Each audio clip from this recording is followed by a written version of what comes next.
है x axis है तब। इसका क्लियर मतलब ये है कि यहां पर एक्स वाली टर्म नहीं रहेगी, या फिर ये बोल सकते हैं कि जो एक्स वाली टर्म है उसका कोफिशिएंट क्या होगा, जीरो।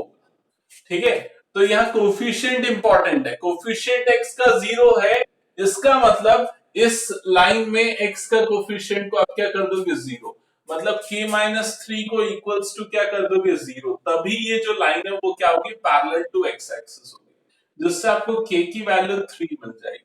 और ये होगा आपका फर्स्ट पार्ट का आंसर। समझ में आया? सेकेंड पार्ट में क्या बोल रहा है, ये line parallel to Y axis है। अब पैरेलल टू वाई एक्सिस मतलब वर्टिकल लाइन, और वर्टिकल लाइन की इक्वेशन क्या होती है, x इक्वल्स टू a, ये होती है। अब x इक्वल्स टू a होती है मतलब y वाली टर्म नहीं होती, या फिर हम बोल सकते हैं कि y का जो कोफिशिएंट है वो क्या होता है, जीरो होता है। तो अब आप क्या करोगे, अब इस लाइन की इक्वेशन को इससे कंपेयर करोगे और y के कोफिशिएंट को इक्वल्स टू जीरो करोगे, तो यहाँ y का कोफिशिएंट है minus of 4 minus k square, that is equals to zero. और सॉल्व करो, k की वैल्यूज आएंगी, k की दो वैल्यू मिलेगी आपको, एक मिलेगी +2 और दूसरी मिलेगी -2। समझ में आया? Third case, passing through origin. ये बताओ तो क्या होगा इसमें, पासिंग थ्रू ओरिजिन में।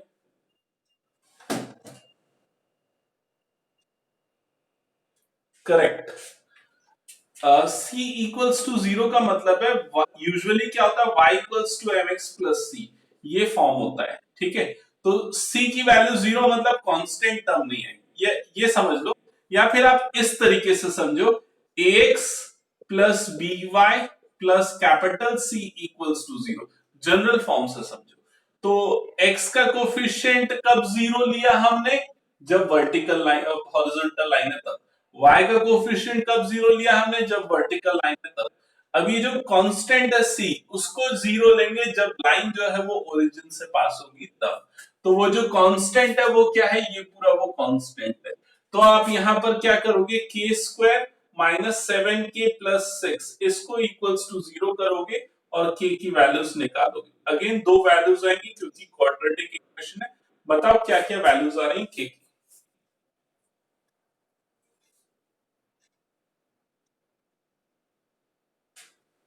1 एंड 6। ओके, अमर्त्य समझ में आ गया क्या तीनों? ओके, तो ये था क्वेश्चन नंबर 1, इरेज कर रहा हूं इसको मैं।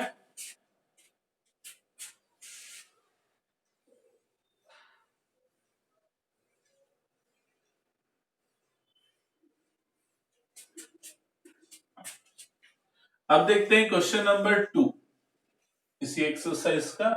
क्वेश्चन नंबर 2 क्या है, एक बार अपनी बुक में देखो। क्वेश्चन है, find the values of theta and P. तो थीटा और पी की वैल्यू आपको निकालनी, यहां पर मैं लिख देता हूं, theta comma P is equals to question mark if the equation x cos theta plus y sin theta equals to p is the normal form of equation root 3x plus y plus 2 equals to 0। अच्छा, ये conversion का question है। Conversion तो मैंने वैसे अभी छुड़वा दिया है ना, नॉर्मल से जनरल का कन्वर्जन मैंने छुड़वाया, तो इस क्वेश्चन को भी हम बाद में करेंगे। मार्क करके रखना, जब मैं कन्वर्जन बताऊंगा तब इस क्वेश्चन को रिपीट करेंगे। ठीक है, क्वेश्चन नंबर 3 करते हैं। क्वेश्चन नंबर 3 है, find the equation of line which cut off intercept on axis whose sum and product are। ठीक है, तो आपको इक्वेशन ऑफ लाइन निकालनी है जो कि इंटरसेप्ट, जिसके कट ऑफ इंटरसेप्ट जो गिवन है एक्सिस के, उसका सम और उसका प्रोडक्ट गिवन है। तो इसको समझने के लिए पहले तो हम एक काम करते हैं, कोऑर्डिनेट एक्सिस बना देते हैं। ये हो गया एक्स एक्सिस, ये हो गया वाई एक्सिस। तो जो लाइन है, सपोज ये वो लाइन है, ठीक है, ये लाइन का एक्स इंटरसेप्ट मैं ए लेता हूं, वाई इंटरसेप्ट मैं इसको बी लेता हूं। ठीक है, अब क्या बोल रहा है, एक्स इंटरसेप्ट का और वाई इंटरसेप्ट का सम और प्रोडक्ट गिवन है। मतलब आपको a प्लस बी की वैल्यू यहां पर गिवन है और a प्लस बी की वैल्यू है 1 और उसका प्रोडक्ट मतलब a इंटू बी की वैल्यू गिवन है और वो कितना है -6। तो आपको इस लाइन की इक्वेशन निकालनी है। देखते हैं कैसे निकालेंगे। आपको ये पता है कि इंटरसेप्ट फॉर्म में लाइन की इक्वेशन क्या होती है। लाइन की इक्वेशन होती है x upon a plus y upon b equals to 1। ये लाइन की इक्वेशन होती है। हम इसको फर्दर सिंप्लीफाई करते हैं।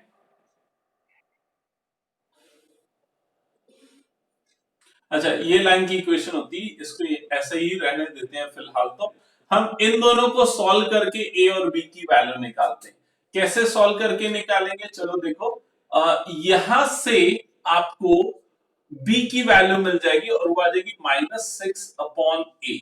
और ये जो बी की वैल्यू यहां से आपको मिली उसको हम इस इक्वेशन में पुट कर देंगे। तो ये क्या हो जाएगा, ए प्लस और बी के प्लेस पे हम क्या पुट कर देंगे, -6 upon A that is equals to 1। ठीक है, फर्दर इसको सिंप्लीफाई करेंगे तो ये हो जाएगा A square -6 upon A that is equals to 1। ये क्रॉस मल्टीप्लाई होगा तो A square -6 equals to A और ये ए वाली टर्म इधर आएगी तो A square minus A -6 equals to 0। ये क्वाड्रेटिक इक्वेशन मिली। इस क्वाड्रेटिक इक्वेशन को सॉल्व करोगे तो जिससे आपको ए की दो वैल्यूज मिलेंगी। बताओ ए की दो वैल्यूज क्या क्या आ रही है।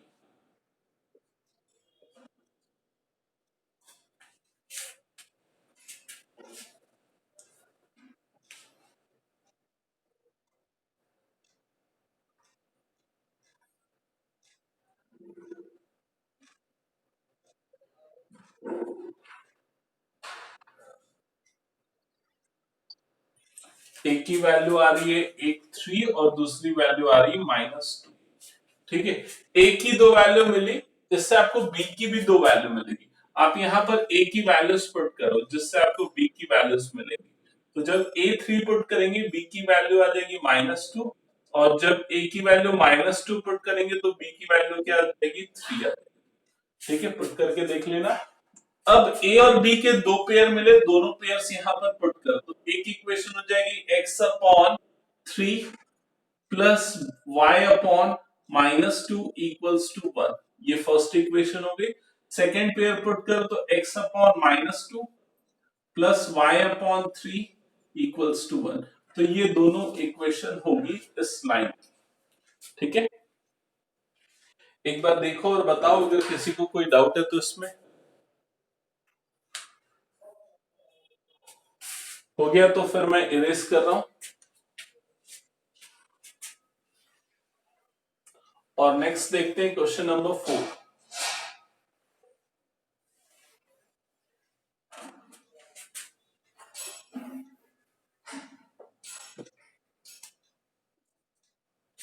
तो क्वेश्चन नंबर 4 है, what are the points on y-axis whose distance from the line this is 4 unit। ठीक है, तो आपको एक पॉइंट निकालना है। किस पे निकालना है वो पॉइंट, y एक्सिस पे निकालना है। और अगर कोई भी पॉइंट y एक्सिस पे लाई करता है तो उसका कोऑर्डिनेट क्या होता है, 0, b। हम ये ले सकते हैं उसका कोऑर्डिनेट, मतलब x कोऑर्डिनेट 0 होता है। ठीक है, तो इस पॉइंट का आपको कोऑर्डिनेट निकालना है और इस पॉइंट का एक लाइन से डिस्टेंस गिवन है। ये पॉइंट है और सपोज ये वाली एक लाइन है और इस लाइन की इक्वेशन है x upon 3 plus y upon 4 equals to 1 और इन दोनों के बीच का डिस्टेंस कितना है, 4 यूनिट। ये आपको गिवन है। ठीक है, तो उस पॉइंट के कोऑर्डिनेट चाहिए। कुछ नहीं, इस लाइन को पहले तो आप स्टैंडर्ड फॉर्म में लिखो, जनरल फॉर्म में लिखो तो 4x plus 3y 4x plus 3y upon 12 equals to 1।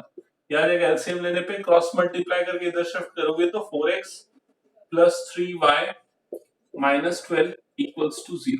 तो ये जो है ये जनरल फॉर्म में आ गया आपका लाइन का इक्वेशन।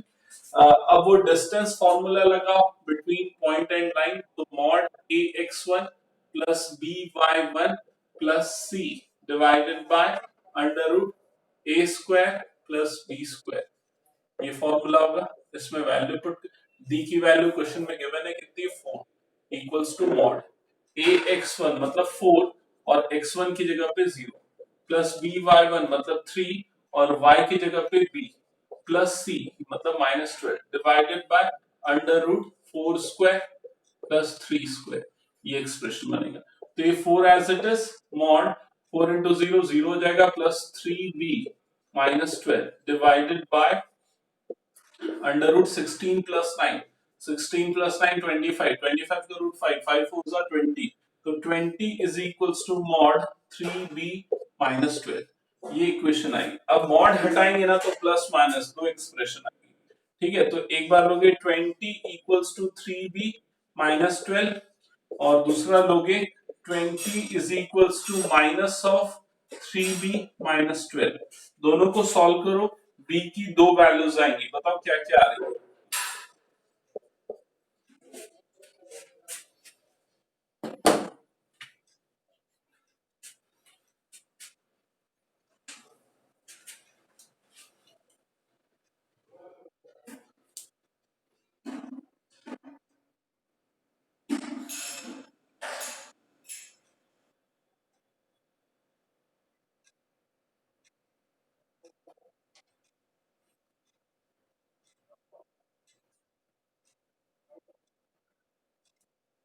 हो गया क्या ये?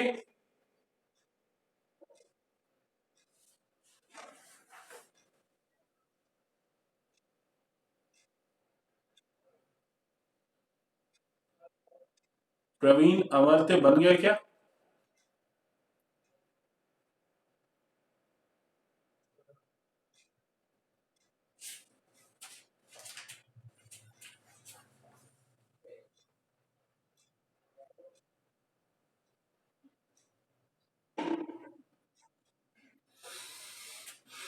बताओ क्या क्या वैल्यूज आ रही हैं।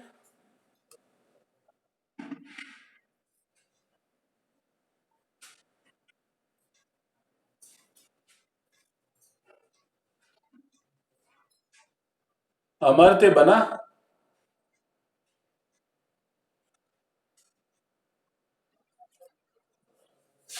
इसमें तुम्हारी वैल्यू क्या आ रही बताओ।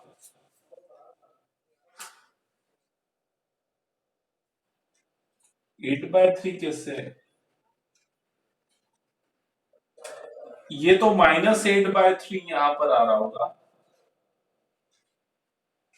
और यहां पर 32/3 आ रहा होगा, ठीक है। प्रवीण तुम्हारा भी बन गया क्या?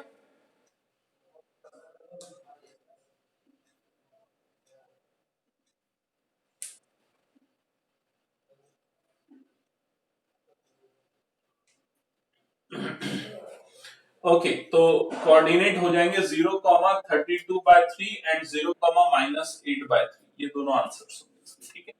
तो क्वेश्चन नंबर 4 अभी हमने किया, नेक्स्ट करते हैं question number 5।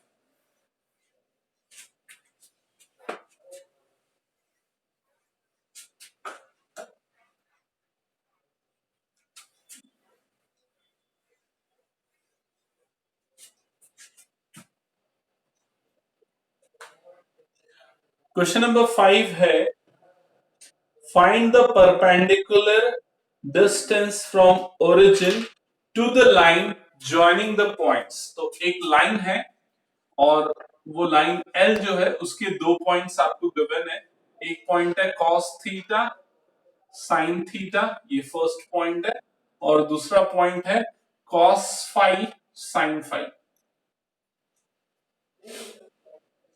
cos phi sin phi, ठीक है। तो इसको मैं लेता हूं x1 y1, ये फर्स्ट पॉइंट का कोऑर्डिनेट, इसको लेता हूं x2 y2 सेकेंड पॉइंट का कोऑर्डिनेट, और इन दोनों पॉइंट्स को ज्वाइन करने वाला जो लाइन सेगमेंट है उसका परपेंडिकुलर से डिस्टेंस सॉरी उसका परपेंडिकुलर डिस्टेंस ओरिजिन से फाइंड आउट करना है। तो ओरिजिन जिसका कोऑर्डिनेट क्या होता है 0 0, समझ में आ रहा है यहाँ तक? तो मैंने एक डायग्राम बना दिया, सपोज ए बी वो लाइन सेगमेंट है जिसका ओरिजिन से परपेंडिकुलर डिस्टेंस आपको फाइंड आउट करना है, ठीक है। तो सपोज ये जो डिस्टेंस होगा ये होगा डी। तो पहले तो हम एक काम करेंगे, जो लाइन है उसकी इक्वेशन निकालेंगे। तो 2 पॉइंट फॉर्म से इस लाइन की इक्वेशन निकलेगी।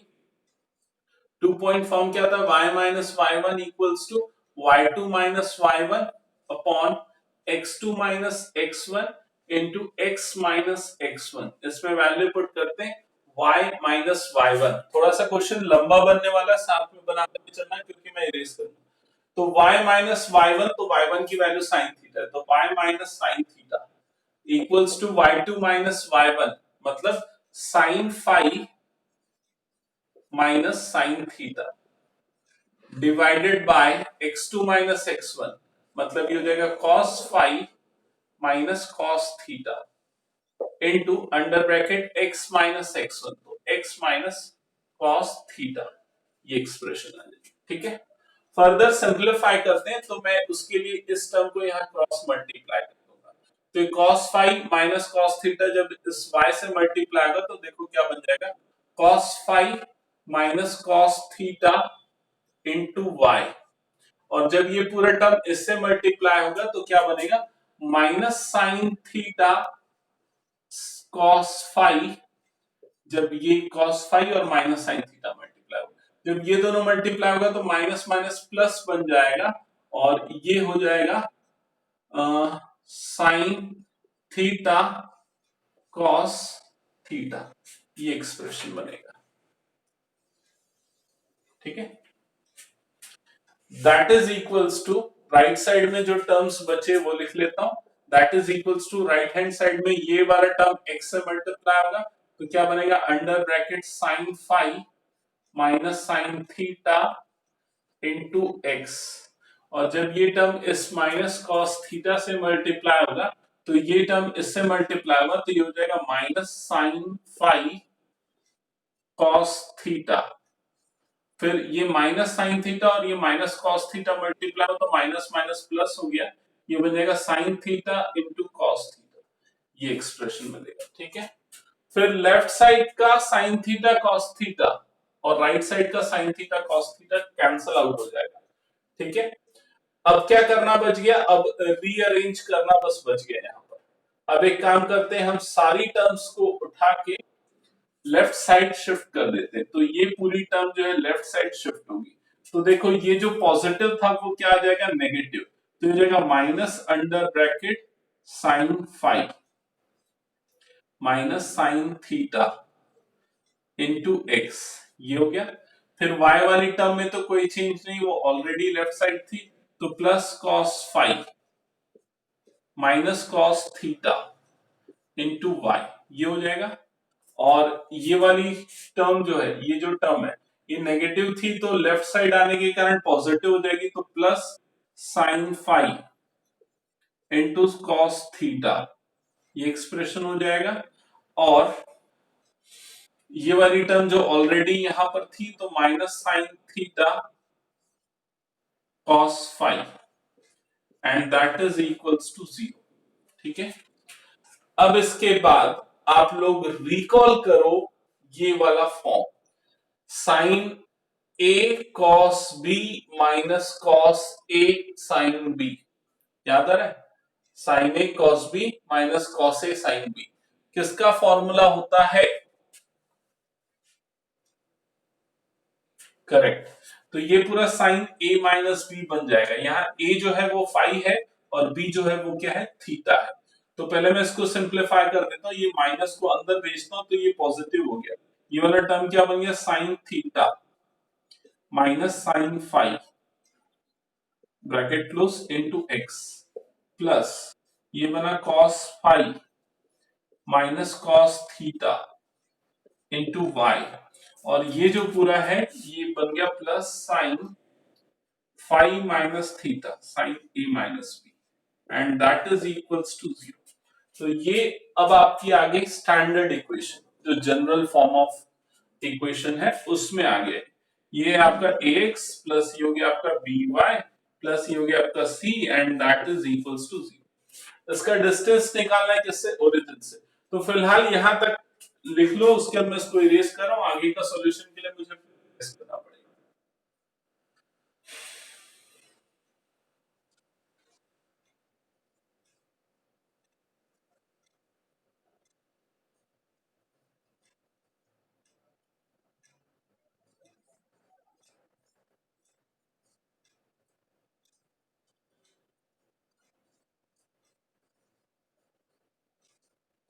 ठीक है, तो ये पूरा मैं इरेज कर रहा हूं।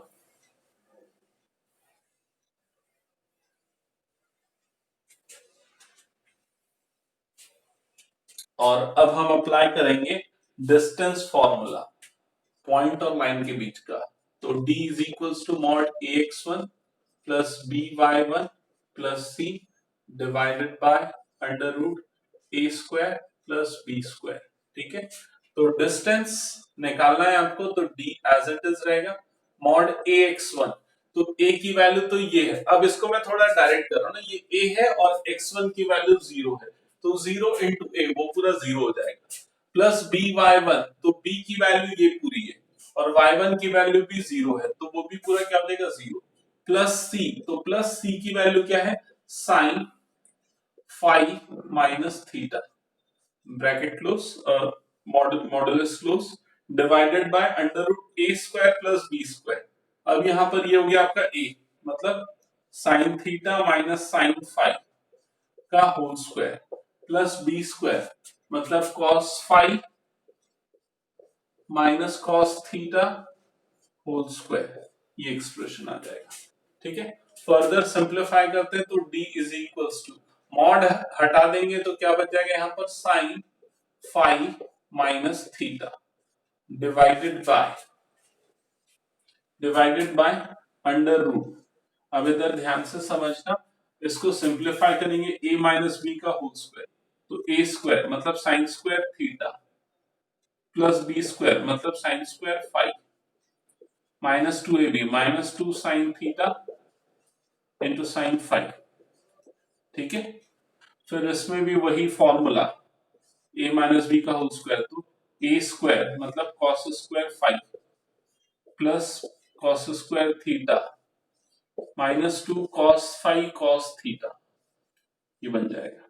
ठीक है, further d is equals to numerator as it is sine phi minus theta, denominator simplify करते हैं तो ये sine square theta cos square theta क्या हो गया 1, ये sine square phi plus cos square phi क्या हो गया 1, तो 1 प्लस 1 मतलब 2 हो गया, तो अंडर रूट यहां पर क्या बच गया उसको मैं लिख देता हूं, यहां पर ये बन गया 2।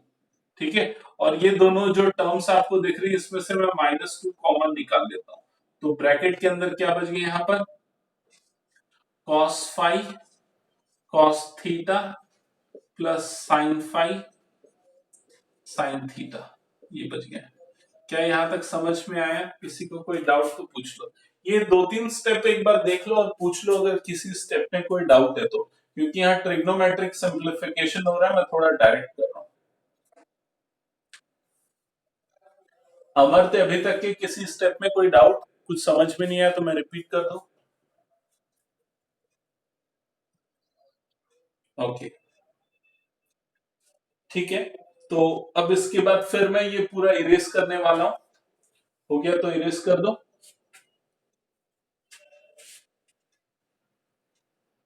एक्सेप्ट दिस लास्ट लाइन, मैं बाकी पूरा इरेज कर रहा हूं।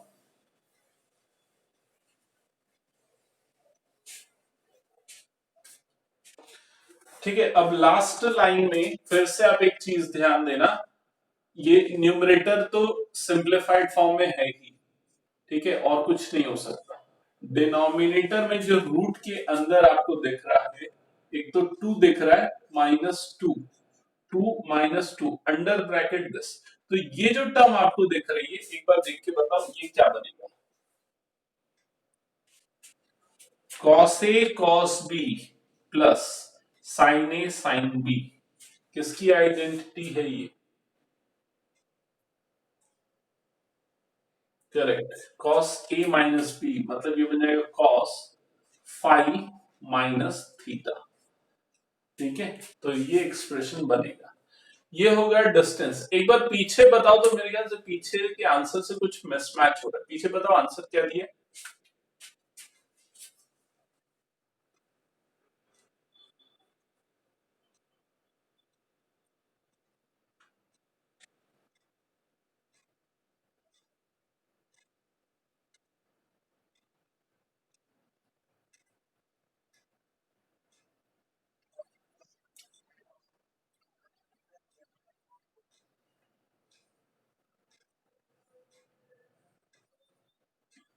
ठीक है, ठीक है, आ जाएगा, ये बता रहा हूं मैं कैसे आएगा। यहां तक समझ में आ गया ना। इसके बाद का सिंप्लीफिकेशन थोड़ा सा और टफ है। वैसे अगर आप आंसर यहां तक भी छोड़ते हैं तो करेक्ट है। ये जो मॉडुलस है, मैंने मॉडुलस छोड़ दिया था, इसमें मॉडुलस लगा के रखा है, तो न्यूमरेटर में मॉडुलस एज इट इज आएगा। अब उसके न्यूमरेटर को फर्दर सिंप्लीफाई करते हैं। ठीक है, न्यूमरेटर को नहीं, डिनोमिनेटर को पहले करते हैं। Numerator as it is, denominator में ये जो अंडर रूट है, इसमें टू अभी और कॉमन निकाल लेते हैं, तो ये क्या बच जाएगा, 1 minus cos phi minus theta, ये एक्सप्रेशन बनेगा। ठीक है, अब यहां पर ध्यान से समझना, यहां पर एक आइडेंटिटी मैं अप्लाई करने वाला हूं। ठीक है, तुम लोगों को याद है तो अच्छी बात है, नहीं याद है तो यहां देख के समझना।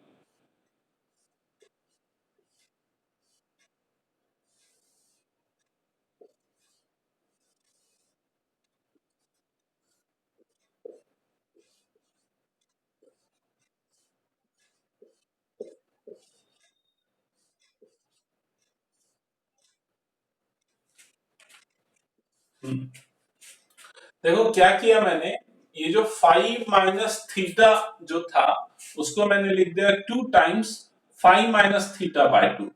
नीचे में भी वही किया है, 2 times 5 minus theta by 2। 5 minus theta को 2 टाइम्स 5 माइनस थीटा लिख दिया। ठीक है, अब इससे क्या हो सकता है, इससे हम वो फॉर्मूला अप्लाई कर सकते हैं जिसको हाफ एंगल फॉर्मूला बोल सकते हैं, या साइन 2a का फॉर्मूला। तो साइन 2a क्या होता है, 2 साइन a cos a। तो ये क्या बन जाएगा, मॉड 2 साइन a। तो a की वैल्यू क्या है, ये पूरी, मतलब कि 5 minus theta by 2 into cos a, मतलब कॉस, और a की वैल्यू क्या है, ये ही 5 माइनस थीटा बाय 2। तो ये ऊपर मैंने साइन 2 थीटा का फॉर्मूला या साइन 2 a का फॉर्मूला लगा दिया, 2 साइन a cos a।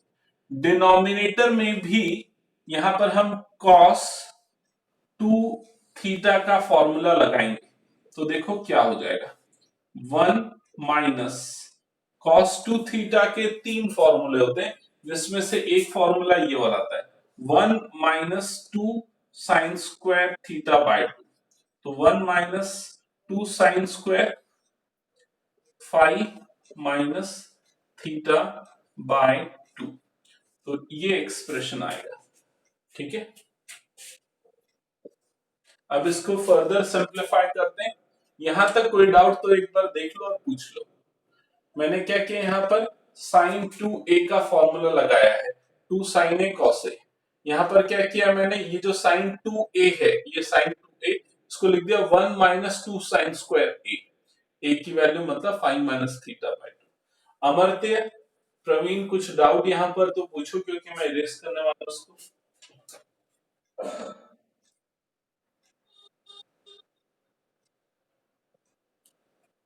आ गया क्या समझ में प्रवीण?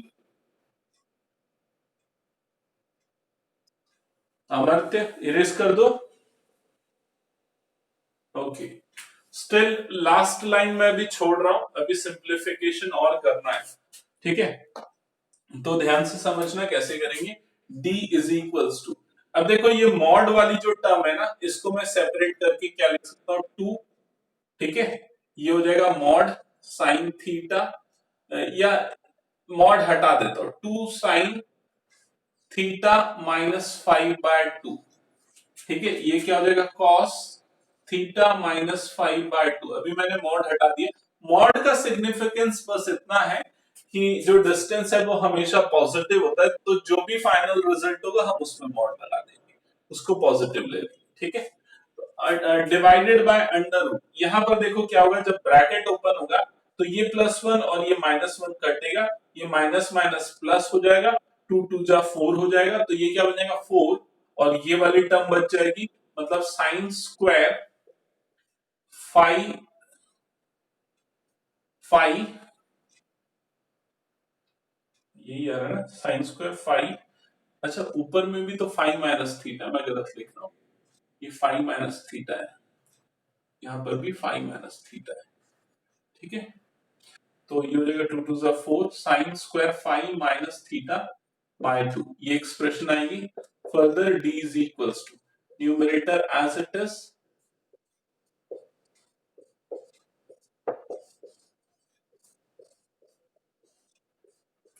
डिनोमिनेटर में रूट से बाहर निकालते हैं तो 4 रूट से बाहर निकलेगा तो क्या बन जाएगा 2, साइन स्क्वायर जब रूट से बाहर निकलेगा तो क्या बन जाएगा sign 5 minus theta by 2।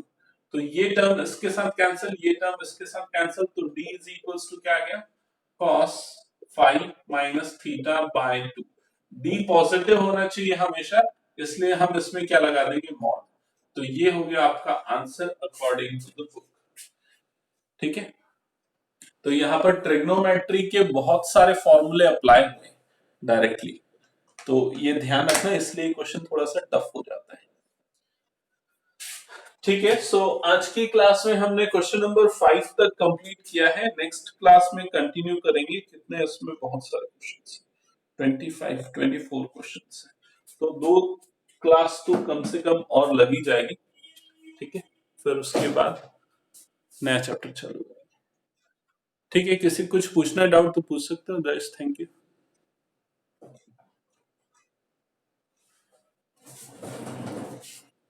Thank you.